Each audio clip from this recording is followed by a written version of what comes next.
नाज़रीन कंदरा खां ख़बर शामिल कयूं पिया। अब्दुल हक जागीरानी जी रिपोर्ट मुताबिक़ कंदरा लॻ वाह बुर्रा जे रहवासी हाजी लौंग बुर्रो कंदरा प्रेस क्लब पहुची सहाफ़ी नाडो दाईंदे चयो त मुंहिंजो पुट रफ़ीक बुर्रो कुछ बासरनि सां गॾिजी ॾाढ जे ज़ोर ते मुंहिंजी ज़मीन फॿाइण चाहे थो ऐं असांखे मौतमार धमकियूं ॾींदो रहे थो।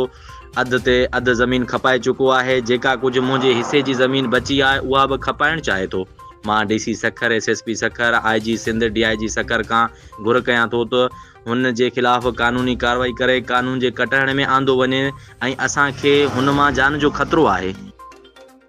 साईं मसइलो इहो ई आहे त असां पोड़ा मुड़ुस ऐं अमर बि पोड़ी हे ॾाढो करी बीठो आहे। ज़मीन असां जूं बेगुनाह हिनखे खातो न छा कुझु हिन ॾाढो कयूं विकिणो थो ऐं लोफर हिन सां साण बंदूका किले छिनियूं खयूं रातिनि जो बीठो आहे वञी चोरीअ ते वरी मोटे थो त बि वरी ॾाढो कयूं अची असांखे परेशान थो थिए।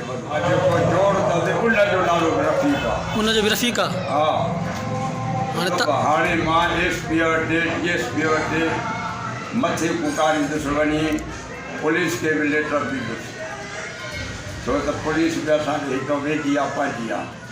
उन्हनि खे बि दाह करणी आहे। इनखे का दावा या खणे पुलिस ऐं मोशन खणे त हिनखे गिरफ़्तार करे अंदरि जेल में उमाणे त असांजी जिंद छुटी।